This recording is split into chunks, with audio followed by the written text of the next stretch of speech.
National institute of న్యూట్రిషన్లో మనకి temporary పద్ధతిలో కొన్ని పారామెడికల్ పోస్టులు అలాగే నాన్ పారామెడికల్ పోస్టులకి వాకిన్ ఇంటర్వ్యూ ద్వారా ఈ జాబ్స్ అనేది ఫిల్ చేయడం జరుగుతుంది. సో ఫస్ట్ పోస్ట్ చూసుకుంటే కనుక ఫీల్డ్ ఇన్వెస్టిగేటర్ ఇది వచ్చేసి ఒక పోస్ట్ అనేది ఉంది. నెక్స్ట్ మెడికల్ సోషల్ వర్కర్ ఒక పోస్ట్ ఉంది. నెక్స్ట్ ల్యాబ్ టెక్నీషియన్ ఒక పోస్ట్ ఉంది. అలాగే ఎక్స్రే టెక్నీషియన్ 2 పోస్టులు ఉన్నవి. అలాగే హెల్త్ అసిస్టెంట్ 7 పోస్టులు ఉన్నవి. డాటా ఎంట్రీ ఆపరేటర్ ఒక పోస్ట్ ఉంది. అలాగే ప్రాజెక్ట్స్ అసిస్టెంట్ ఒక పోస్ట్ ఉంది. నెక్స్ట్ డ్రైవర్ కమ్ మెకానిక్ ఒక పోస్ట్ ఉంది. నెక్స్ట్ మల్టీ టాస్కింగ్ స్టాఫ్ ఒక పోస్ట్ ఉంది.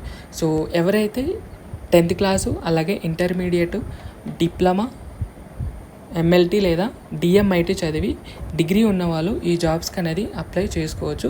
సో పూర్తి వివరాలకు సంబంధించినటువంటి ఈ నోటిఫికేషన్ డిస్క్రిప్షన్లో ఇస్తాను. అక్కడ నుంచి మీరు క్లియర్గా చదువుకుని మీరు వాకిన్ ఇంటర్వ్యూకి అనేది అటెండ్ అవ్వాలి.